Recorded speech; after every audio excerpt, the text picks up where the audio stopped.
Production sector, ఒక studio sector, exhibition sector, అట్లాగే studio distribution sector, plus movie artist association federation కూడా దానికి affiliated.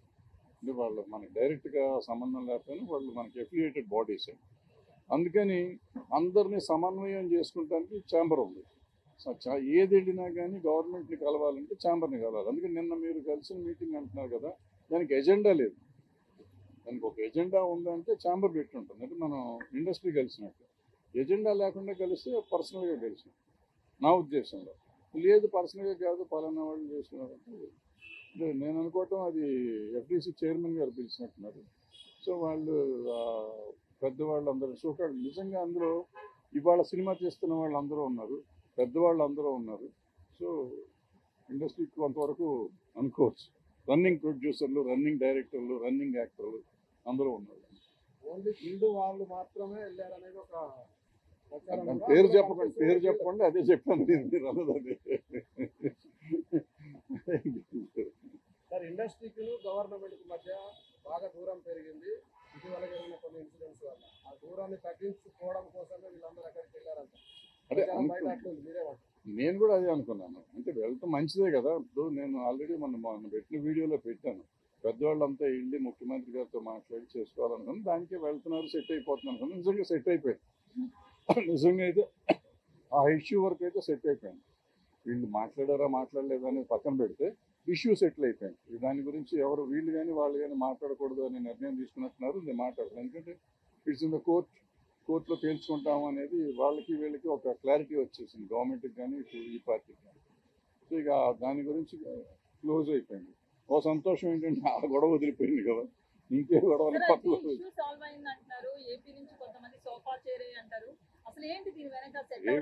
అంటే ఏపీ నుంచి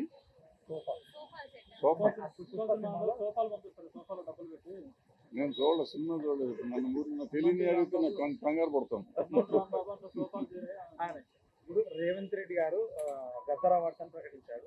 ఆ పేరు ఇష్టం లేకనే చాలా మంది దూరంగా ఉన్నారు ప్రభుత్వానికి, ఇండస్ట్రీ వాళ్ళని చెప్పేసి. ఎవరు దూరంగా ఉన్నారు, ఎవరి దగ్గరగా ఉన్నారు? ఇప్పుడు నేను అందరూ వెళ్ళారు. అంతకుముందు గద్దరా వచ్చినప్పుడు మేము కొంతమంది వెళ్ళాం.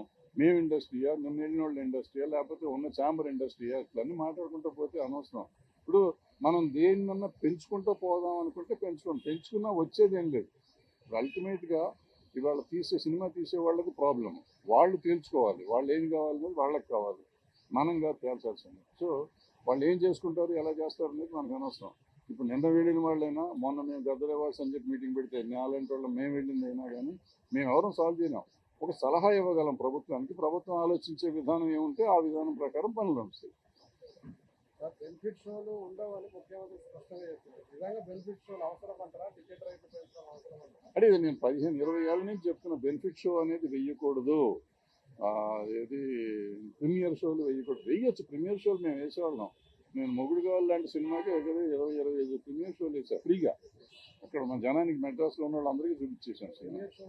ప్రీమియర్ షో అంటే ఆల్మోస్ట్ ఫ్రీగా చేసేవాళ్ళు. ఇప్పుడు ప్రీమియర్ షోలు అంటే దాన్ని డబ్బులు చేసుకున్నారు, దాన్ని క్యాష్ చేసుకున్నారు. అది మొన్న అంతకుముందు వీడియోలో నేను పెట్టాను. మనకి సినిమాకి తేడా వచ్చేది ఒక 100 కోట్లు. హిట్ సినిమాకి, ఫ్లాప్ సినిమాకి అయితే ఫ్లాప్ అయితే ఏ రూపాయి తేడా రాదు. టికెట్ రేట్ పెంచినా తేడా రాదు, టికెట్ రేట్ తగ్గించినా తేడా రాదు. సో ఈ పెంచిన 100 కోట్లు వచ్చిందంటే 1000 కోట్లు చేస్తున్న సినిమా. 1000 కోట్లు చేసిన సినిమాకి 100 కోట్లు తగ్గితే కొంపే మనకు. ఎందుకంటే 500 కోట్లు మించి సినిమా తీయలేం మనం, ఎంత ఖర్చు పెట్టినా కానీ. అంటే 1000 కోట్లు చేస్తే 500 కోట్లు ఆల్మోస్ట్ ప్రాఫిట్ ఉంటుంది. 100 కోట్లు తగ్గినందుకు 400 కోట్లతో సాటిస్ఫై అవ్వమా, లేదు ఈ 100 కోట్లు కూడా ఆంధ్ర తెలంగాణ ప్రజల మీద వెయ్యాలా అనేది ఆలోచించుకోవాల్సింది. పబ్లిక్ ఆలోచించాలి, ప్రొడ్యూసర్లు ఆలోచించాలి, ఆర్టిస్టులు ఆలోచించాలి, డైరెక్టర్లు ఆలోచించాలి. దీనికోసం మనం ముఖ్యమంత్రుల దగ్గరికి వెళ్ళి దేహి అని అడుక్కోవటం అనేది తప్పు అనేది నేను గతంలోనే చెప్పాను, ఇప్పుడు చెప్తాను, ఎప్పుడు చెప్తాను. ఇప్పుడు మొన్న జరిగిన చర్చల్లో కేవలం పెద్ద సినిమాల చర్చలు మాత్రమే జరిగినాయి, చిన్న సినిమాలకు సంబంధించిన చర్చ జరగాలని చిన్న సినిమాల నిర్మాతలు అంటున్నమాట. అంటే ఇప్పుడు ఏ సినిమాలు అనేది ఏం అక్కడ ఇంటర్నేషనల్ స్టాండర్డ్లో సినిమాలు తీయాలి అనేది మనకు ఉంది. ఆల్రెడీ ఇంటర్నేషనల్ స్టాండర్డ్ ఇవ్వాలి. పుష్పం ఉంది, మొత్తం ఆల్ ఇండియా రికార్డ్స్ అన్ని బ్రేక్ చేసింది. బ్రేక్ చేసిందంటే గర్వమే కదా. అంటే ఆటోమేటిక్గా నీకు ఇంటర్నేషనల్ రికార్డులు వచ్చింది. ఇప్పుడు టాప్ 100 లిస్టులోకి వస్తే మీరు కింద ఎక్కడో ఉంటుంది, 90లోనో 95లోనో ఉంటుంది వరల్డ్ సినిమాల్లో చూస్తే. 1500 కోట్లు చిన్న అమౌంట్ కాదు కదా, 1500, 20, 1600 వచ్చింది. సో ఆటోమేటిక్గా మనం వరల్డ్ రికార్డులోకి వెళ్ళిపోయాం. ఏంటంటే మనం ఇక్కడ ఆల్రెడీ సినిమాలు తీస్తున్నాం, ఇక్కడ తీయింది ఏం లేదు, మనకు అన్ని భాషలు తెలుగు, తమిళ్, కన్నడం, మలయాళం, హిందీ, ఒరియా, బెంగాలీ, భోజ్పురి, మరాఠీ జరగలేదు, మిగిలిన అన్ని భాషలు ఇక్కడ జరిగింది. మరాఠీ కూడా జరిగింది, మరాఠీ కూడా సైరాత్ ఇక్కడ జరిగింది. సో ఇట్లా అన్ని సినిమాలు ఇక్కడ జరుగుతూనే ఉంటాయి. జరుగుతూ ఉంటే ఇప్పుడు కొత్తగా మనం దీన్ని చేసేది ఇంగ్లీష్ సినిమాలు అంటే వాళ్ళు ఎక్కడెక్కడో తీస్తుంటారు, ప్రపంచాన్ని తీస్తారు. మనకి అప్పుడప్పుడు గాంధీ ఇక్కడ తీశారు, ఇట్లా చాలా సినిమాలు కొన్ని తీశారు ఇక్కడ. తీస్తారు. మనం అప్పుడెప్పుడో నా చిన్నప్పుడు షేక్స్పియర్ వాళ్ళు అనుకుంటారు, శశి కపూర్ సినిమా ఇక్కడ హైదరాబాద్లో, మొత్తం హైదరాబాద్లోనే తీశారు. సో అట్లా అవసరమైనప్పుడు సినిమాలు తీస్తూ ఉంటారు. దానికి అంటే ఎఫ్డీసీ తరఫున ముఖ్యమంత్రి దగ్గరికి పోయినప్పుడు చిన్న సినిమాల గురించి మాట్లాడుతున్న బాధ్యత కూడా ఎఫ్డీసీకి ఉంటుంది. అంటే ప్రాబ్లం ఎక్కడంటే ఎఫ్డీసీ తరఫున పోవాలంటే ఎఫ్డీసీని పిలవకూడదు. నాకు తెలిసినంత వరకు FDC should request chamber, chamber వాళ్ళు అందరినీ కోఆర్డినేట్. ఎందుకంటే ఎఫ్డీసీ పని ఏంటంటే వీళ్ళని కోఆర్డినేట్ చేయడం, జనాన్ని కోఆర్డినేట్ చేయడం కాదు. నాకు ఇష్టమైన వాళ్ళని తీసుకెళ్తానికి కాదు. సో ఆయన పర్సనల్గా తీసుకున్నప్పుడు పర్సనల్గా తీసుకెళ్ళి ఉంటాడు, కానీ మనం we should not object and we should not comment on that also. నేనేమంటున్నా అంటే పోయిన ఈ పెద్ద మనుషులు ఎవరైతే ఉన్నారో వాళ్ళు చిన్న సినిమాల గురించి కూడా మాట్లాడుతుంటే బాగుండేది కదా అని. అసలు ఏ సినిమా గురించి మాట్లాడలేదు వాళ్ళు. మీరు మాట్లాడి ఉంటే నువ్వు దాని గురించి మాట్లాడాలా, దీని గురించి మాట్లాడాలి. ఏం మాట్లాడారు, ఆయన చెప్పారు, వీళ్ళు విన్నారు, మీరు ప్రమాణంగా చేస్తున్నారు సార్ అన్నారు, అయిపోయింది. అంత మట్టుకే కార్డియల్ రిలేషన్షిప్ కోసం వెళ్ళినట్టు అనిపించింది నాకు. ఆయనకి మా నాలాంటి వాళ్ళు, పని లేని వాళ్ళు చాలా మంది కూర్చొని ఇక్కడ ఐస్ ఉంది, కంపు మునిగిపోయింది, ఐస్ బ్రేక్ చేయాలి ఎవడన్నా అంటే బ్రేక్ చేస్తాను వెళ్ళారు, బ్రేక్ చేస్తారు, ఐస్ బ్రేక్ అయిపోయింది, హ్యాపీగా ఉన్నారు అందరూ. ఏపీలో ఎట్లాంటి సిచ్యువేషన్ ఉందనుకుంటుంది సినిమా ఇండస్ట్రీకి ఉన్న? బాగానే ఉంటుంది, ఎప్పుడు ఏపీలో ఏముంటుంది అంతా బాగానే ఉంటుంది. ఏమన్నా వాళ్ళ కోపం వస్తే వాళ్ళు కూడా టికెట్ రేట్లు పెంచమంటారు అంతే మ్యాక్సిమం. మీటింగ్లో సినిమా వాళ్ళంతా ప్రభుత్వ పథకాలకి అలాగే సామాజిక కార్యక్రమాలకి సపోర్ట్ చేయాలని అన్నారు. తెలంగాణ సర్వే ఇలాంటి వాటికి నేను ఎలా సపోర్ట్ చేస్తాను కొంతమంది ఇండస్ట్రీ వాళ్ళు అడిగారు. ఇవన్నీ అంటాం కానీ అమ్మా, ఇప్పుడు అల్లు అర్జున్ ఎప్పుడో నా చిన్నప్పుడే చేశాడు, సుకుమార్ డైరెక్షన్లో సినిమా షార్ట్ ఫిల్మ్ చేశాడు, సామాజిక స్ఫూర్తితో చేసింది. ఎన్టీఆర్ ఏదో చేశాడు, చిరంజీవి గారు ఏదో చేశారు. గొంతు పోతుందా ఇంతకంటే ఎక్కడ అరుస్తాను, ఇంకా అరిస్తే తిట్టానంటారు మళ్ళీ. అల్లు అర్జున్ గారు సుకుమార్ గారు సినిమా చేశారు, షార్ట్ ఫిల్మ్ చేశారు, చాలా బాగా అద్భుతమైన సినిమా అది. అట్లాగే ఎన్టీఆర్ గారు రెండు సినిమాలు చేశారు షార్ట్ ఫిల్మ్స్ సోషల్ కాజ్ మీద.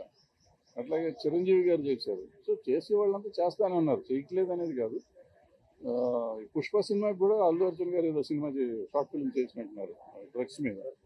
సో మనం చేసే పని మనం చేస్తూ ఉంటాం. గవర్నమెంట్ మంచి పని చేస్తా అంటే మనం సపోర్ట్ చేయడం తప్పే లేదు, చేసి తీరాలి కూడా. ఇట్స్ మన డ్యూటీ. మనం సినిమా చేసి డబ్బు సంపాదించడం కాదు, సమాజానికి ఎంతో కొంత వికాసం కలిగించారు. 1 minute 1 second మనం 1 minute మాట్లాడితే కొంప మునిగేది ఏం లేదు, చేసి తీరాలి. వాళ్ళు అడిగా అసలు నేను రేవంత్ రెడ్డి గారు పెట్టినప్పుడు నేను ఫస్ట్ అబ్జెక్ట్ చేశాను. అబ్జెక్ట్ అంటే నేనేమన్నానంటే మీరు సినిమా తీసినప్పుడు చేయండి అన్నారు. అది నేను అబ్జెక్ట్ చేసి ఆ రోజు చేసి ఈ రోజు కూడా చెప్తున్నాను, సినిమా తీసినప్పుడు కాదు, ప్రతి ఆర్టిస్టు దీని గురించి చేసేయండి ఒకసారి. సినిమాకి ఎందుకు చేయాలో చేసుకోండి, ఏ సినిమాకి ఆ సినిమా కావాల్సింది చేసుకుంటూ ఉండండి అని నా ఉద్దేశం. ఎందుకంటే అందరూ బాధ్యత ఉండాలి. నా సినిమా ఒక 4 ఏళ్ళు రిలీజ్ అవ్వలేదు అనుకోండి, నేను చెయ్యక్కర్లేదా? నేను కూడా చెయ్యాలి అనేది నా పాయింట్. ఎవరు చేసినా చేయకున్నా ప్రతి మనిషి, ప్రతి ఆర్టిస్టు, మార్కెట్ ఉన్న ఆర్టిస్టు, ప్రతి వాళ్ళు ఈ వీడియోలు చేయాలి అనేది మంచి ఉద్దేశం, మంచి పాయింట్లో అయితే చెయ్యాలి. అనవసరమైనటికి చేయక్కర్లేదు, అవసరమైనటికి చెయ్యాలి. సార్ అయితే మీటింగ్ లో జరిగింది ఒకటి, బయటకు వచ్చి దిల్రాజు చెప్పింది ఒకటి అని బాగా వైరల్ అవుతుంది. ఏది వాస్తవం అంటారు సార్? నేను వెళ్ళలేదు కదా, నాకైతే వాస్తవం తెలుస్తుంది.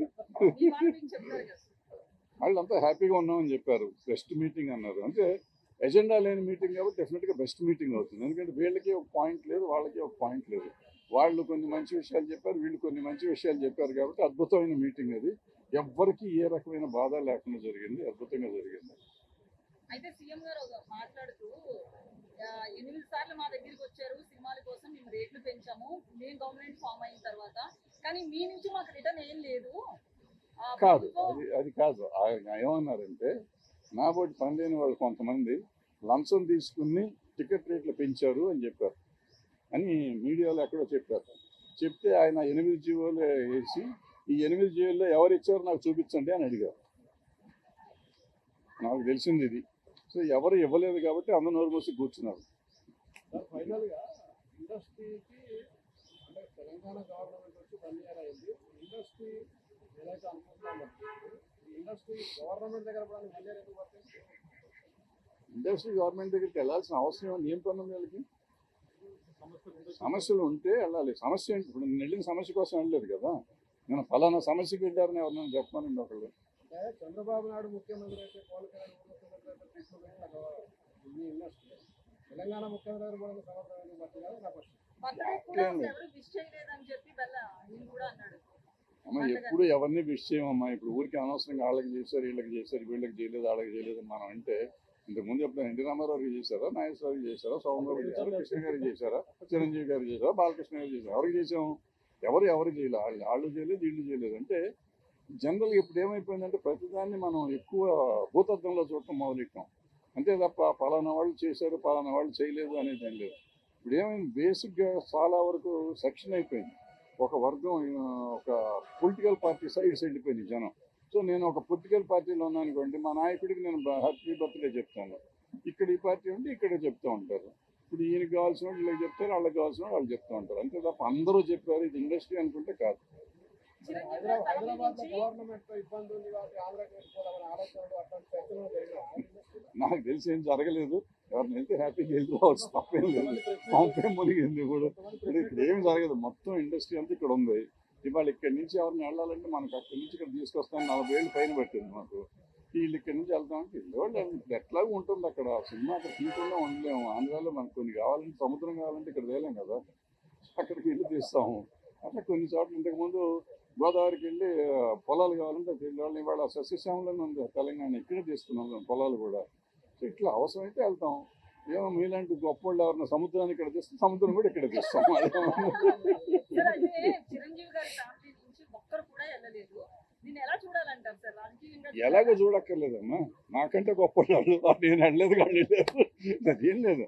అంటే ప్రాబ్లం వాళ్ళకి ఇన్విటేషన్ లేదేమో, ఇన్విటేషన్ ఉంది సార్. సాయి ఉందేమో నాగబాబుకి వీళ్ళందరికీ ఉంది. ఉందేమో వాళ్ళకు ఉండే పనులు వాళ్ళకు ఉండి ఉండొచ్చు కదా. ఇప్పుడు పిలిచిన వాళ్ళంతా కంపల్సరీగా వెళ్ళాలని రూల్ లేదు. ఇక పిలవని వాళ్ళు కూడా పిలవకుండా వెళ్ళాలని రూల్ లేదు. పిలవకుండా కూడా కొంతమంది వెళ్ళి ఉంటారు. అట్లా అది లేదు ఇది లేదు. సో డెఫినెట్గా వాళ్ళని గుర్తించి ఉంటారు. మీరు చెప్పినట్టు పిలిచే ఉంటారు. రకరకాల సమస్యల్లో వాళ్ళు వెళ్ళి ఉంటారు. ఏంటనేది నాకు తెలియదు.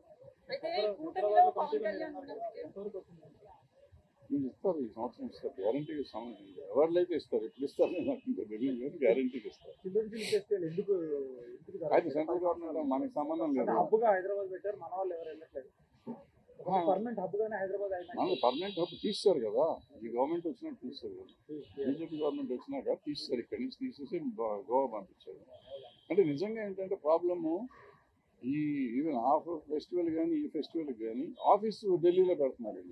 ఈ ఆఫీస్ ఎక్కడైతే హబ్ ఉంటుందో హబ్లో పెట్టాలి. వాళ్ళు పెట్టట్లు అక్కడ ఢిల్లీలో పెట్టి వీళ్ళ టికెట్లు, ఫ్లైట్ టికెట్లు, హోటల్కే డబ్బులు అయిపోతాయి. ఫెస్టివల్ ఫస్ట్ ఇన్ని ఉంటాయి కదా ఆఫీసులకే డబ్బులు అయిపోతున్నాయి. ఆఫీసర్లకి హోటల్ ఖర్చులు, ఫ్లైట్ ఖర్చులు. ఇది చాలా దుర్మార్గమైన విషయం. దాన్ని ఎప్పుడు మారుస్తారో ఆ సిస్టమ్ నాకు తెలియదు. మారిస్తే బాగుంటుంది. ఈ దేశంలో కొంత డబ్బులు మిగులుతున్నాయి. ఎఫ్డీసీ చైర్మన్ కు భరత్ రావు గారు సక్సెస్ బాగానే ఉందా? అద్భుతంగా ఉంది. నాకేంటి, మా తమ్ముడే కదా. ఇప్పుడు ఎవరైనా నాకు ఇండస్ట్రీలో ఉన్న వాళ్ళు అందరూ ఇప్పుడు మేము ఎప్పుడు వచ్చాము, మా ఎన్టీ రామారావు నాగేశ్వరరావుతో తీశారు, నాన్నగారు శోభన్ బాబు అందరూ తీశారు, నేను కృష్ణ గారు నాన్న తీశాను. సో ఆ జనరేషన్ నుంచి వచ్చేసరికి నెక్స్ట్ జనరేషను వీళ్ళు వచ్చారు. నాగార్జున గారు, బాలకృష్ణ గారు, వెంకటేష్ గారు, చిరంజీవి గారు వల్ల నా కాంటెంపరీస్. ఇట్లా వచ్చినాక వాళ్ళ పిల్లలు ఇప్పుడు హీరోలు అయ్యారు. సో వీళ్ళందరూ మాకు ఇండస్ట్రీలో నా పిల్లలు, నేను నా కళ్ళ ముందు పెరిగిన వాళ్ళు, నాకు పిల్లలు. ఇప్పుడు నేను మనం తిట్టాను, అల్లు అర్జున్కి మొన్న అది నేషనల్ అవార్డు వచ్చినప్పుడు మంచి సంతోషించాం. ఇవాళ 1600 కోట్లు చేస్తే సంతోషిస్తున్నాం. సంతోషమే. పిల్లలు కాబట్టి ఎప్పుడన్నా మనం తిడతాం, ఏమంటే వాళ్ళని హుషారు చేస్తాం. అరే తప్పురా, ఇట్లా చేయటం తప్పు, ఇట్లా చేయకూడదు, అట్లా చేయకూడదు అనే మాట చెప్తూ ఉంటాం. అది మనం తిట్టినట్టు కాదు, నెగిటివ్ ప్రచారం చేసి వీడు చంపేస్తా, నిన్ను పొడిచేస్తా అని కాదు పాయింట్. నా వరకు నేను ఏంటంటే ప్రతిదానికి స్పందిస్తూ ఉంటాను. నాకు నచ్చింది. ఇప్పుడు నిజంగా చెప్పాలంటే ఫోన్ చేసి చెప్పొచ్చు కదా అని మీరు అడగచ్చు. ఫోన్లు ఎక్కడ మా పిల్లలు ఎదిగిపోయారు, మాకు అందుబాటులో లేనంత లెవెల్కి ఎదిగిపోయారు. సో వాళ్ళకి నాకు వేరే మార్గం లేదు. నేను చాలా విషయాలు నిజంగా చాలామందికి నేను డైరెక్ట్గా చెప్పొచ్చు, బట్ ఎవరు మన మాట వినరు.